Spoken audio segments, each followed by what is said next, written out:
She stood at the podium, her voice calm but her eyes sharp as glass. No one in that courtroom suspected that Justice Barrett, the woman known for her iron reputation, had something to hide. But across the room in a worn-out suit, a young public defender named Luis had just discovered a file, one that could change everything. Before we go deeper, do not forget to subscribe and tell us where you are watching from. What you are about to hear will shake you to the core. It was supposed to be a routine trial, something buried in legal jargon and small-town politics. But when Luis noticed the missing affidavit in a case Justice Barrett had quietly closed 6 months ago, his heartbeat stopped. He looked at her wondering, was this a mistake or a cover-up? He tried to speak, but her eyes locked on him with a warning. Stay quiet. That moment, the temperature in the courtroom dropped. Luis whispered to his colleague, that case was never supposed to come back. She buried it. His words hung in the air like smoke. The courtroom buzzed with silent confusion. Something was not right, and the young lawyer knew it. Barrett leaned forward, pretending to fix her papers. But what she was really doing was texting someone under the bench. Luis did not look away.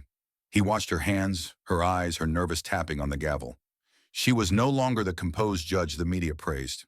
There was a crack in her armor now, a very visible one. And Luis, he was going to press right into it. He stood up slowly. Your Honor, he said, voice steady, I would like to reintroduce Exhibit 14. Barrett's smile faded. Her knuckles turned white around the gavel. That exhibit was dismissed, she said sharply.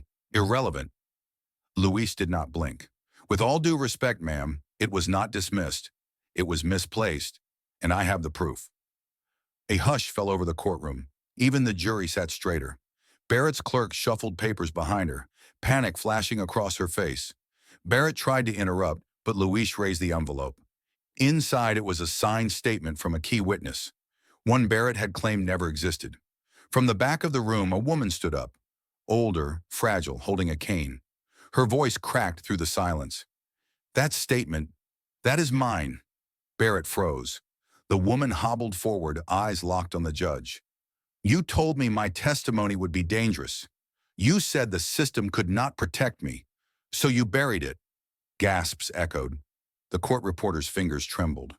Barrett's face drained of color, and just like that, the first domino had fallen. Justice Barrett sat motionless, but her eyes darted toward the jury, toward her bailiff, and back to the frail woman whose words were tearing down her fortress of control. Her mouth opened, then closed, like she was struggling to breathe. The woman continued, her voice rising with each word. You said you were protecting me, but you were protecting yourself. You were protecting him. Luis turned to the jury. The man on trial today is a predator, and she, he pointed calmly toward Barrett, made sure the evidence never reached this courtroom. Barrett slammed the gavel. You are out of order. Luis did not flinch. So is your conscience, Your Honor. Silence, heavy, daring anyone to move. Barrett's clerk suddenly stood up, holding a folder. Her hands shook. Your Honor, I think we need a recess. Barrett looked like she had just been hit. Sit down, she snapped, but her voice cracked. The judge's authority, once a force in that room, had become a ghost. No one looked at her with fear anymore. They looked at her with suspicion, and then came the sound that broke her last thread of composure, a phone notification. A reporter in the gallery read aloud. Breaking news. Justice Barrett accused of suppressing key evidence in high-profile trial. Live video from courtroom now trending. Everyone turned to her. Cameras rolled. History was happening. Barrett's face turned pale. The walls around her did not feel like walls anymore. They felt like traps closing in. The jury, who had once respected her robe, now whispered. The defendant, once slouched in defeat, now stared at her with silent fury. The courtroom had flipped. She was no longer the judge. She was the judged. Luis walked slowly toward the bench, placing a document gently in front of her. This is a sworn affidavit from a court clerk, stating that you personally removed the security footage from the case file. Do you deny it, Your Honor? Barrett did not answer. Luis leaned in. Because if you do, I suggest you look up at the screen. He turned to the courtroom monitor. The screen lit up with grainy footage. Justice Barrett, alone in the records room, slipping a flash drive into her coat. The date matched the day the footage went missing. Gasps erupted. One juror clutched their chest. The bailiff stepped forward instinctively. Barrett opened her mouth to speak but said nothing. For the first time in her long career, she had no words. No law books could help her now. No title could shield her. And then slowly she removed her glasses, folded her hands and whispered, "I only wanted to protect the system." Luis replied without blinking, "Sometimes the system needs protecting from people like you." The room fell into dead silence. The silence did not last long. As if triggered by some invisible switch, the courtroom transformed into chaos. Reporters raced outside to be the first to break the story. Phones were out. Flashing lights lit the corners of the room. Barrett sat frozen, as if the world had left her behind. From the back row, someone shouted, "So this is justice?"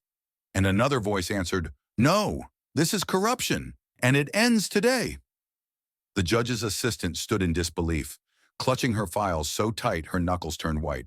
The court clerk, now a whistleblower, buried his face in trembling hands, whispering that he never imagined it would reach this point. Luis remained steady. He knew what came next would define everything. He turned to the court bailiff. "I believe we need to pause these proceedings for something far more urgent." The bailiff nodded grimly. Then, for the first time in that courthouse's history, a sitting judge, still in her robe, was asked to step down from the bench and stand in front of it. The symbol of justice had just become its lesson. As Barrett slowly walked down the steps of the judge's platform, she looked out at the crowd. The same eyes that once admired her now judged her with a kind of silent fury that no gavel could silence. And just then, her phone rang. The screen showed, "Governor's office." Her hands shook. She did not answer. Because she already knew. They knew everything now. Outside the courthouse, the sky had turned dark, not from clouds, but from the helicopters circling overhead. News stations from across the country had arrived, broadcasting "Live Federal Judge, Barrett under fire in courtroom scandal." Meanwhile, inside, a second set of doors opened. Two federal marshals in dark suits entered the courtroom silently. No words were spoken, no announcement made, but everyone knew why they were here. Luis watched them calmly. This was no longer about proving a point. It was about restoring something far bigger, faith in justice. Justice Barrett's robe felt heavier than it ever had. She looked smaller now, standing between the two agents who barely touched her, but commanded all the power in the room. Her face, once unreadable, now looked pale, drawn, and utterly defeated. The courtroom held its breath. "Judge Amy Coney Barrett," one marshal said clearly, "you are being taken into federal custody pending investigation into allegations of judicial misconduct, abuse of power, and obstruction of justice." And in that moment, there were no protests, no objections, not even from her. As they escorted her out, one of the jurors whispered to another, "I never thought I'd live to see this day." The other replied, "Maybe now. Things can change." Barrett passed Luis on her way out. Their eyes locked, one full of silent apology, the other filled with quiet strength. She had tried to bury the truth, but the truth had not only survived, it had risen. Outside the courthouse, the crowd erupted, not with violence, not with chaos, but with raw, thunderous applause. Signs that once read, "We want justice," were now raised high with pride. Reporters rushed toward Luis, microphones extended, questions flying, but he simply raised his hand and shook his head. "I did not win," he said softly. "The truth did." Inside the courthouse, the atmosphere was different, quiet, reverent, as if history had just been made in the very walls of that courtroom. The jurors stayed seated longer than usual, whispering among themselves, visibly shaken but relieved. Judge Barrett had once been seen as untouchable, her word law. But in one single moment of exposure, that illusion crumbled like a house built on sand. A young intern approached Luis, barely 20, eyes wide with awe. "Sir," she said, "how did you know? How did you risk everything?" Luis looked down at her and gave a small smile. "Because my mother taught me that silence protects the powerful, but truth protects the people." It was not just a scandal that had been uncovered. It was a system of fear, intimidation, and silence. And now, that system was beginning to shake. The footage from the courtroom would go viral within hours. Every major network would air it. Hashtags would trend. Debates would ignite. And people, regular people, would start to believe again that even the powerful can be held accountable. For the first time in years, the nation did not just hear about justice, it witnessed it. The following week, Justice Barrett stood before a disciplinary ethics board, not as a judge, but as the accused. Her robes were gone, her gavel silenced, and for the first time in decades, her eyes did not hold authority. They held fear. Louis sat in the back row of that hearing, his mother's old scarf in his hands, the same scarf she wore every day while cleaning the very halls Barrett once walked through like royalty.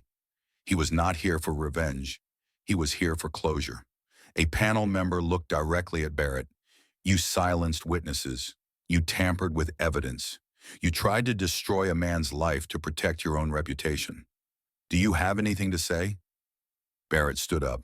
Her voice cracked. "I thought I was untouchable. I thought power meant protection." The board did not respond with pity. They responded with a unanimous verdict, stripped of title, disbarred, and a full criminal investigation pending. Outside, Louis stepped into the sunlight. Reporters chased after him again, asking if he felt victorious.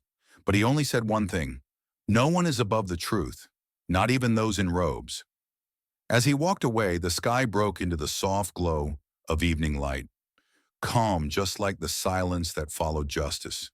And far behind him, the sound of courtroom doors slamming shut echoed like the final punctuation of a chapter America would never forget. Justice was not just served, it was remembered.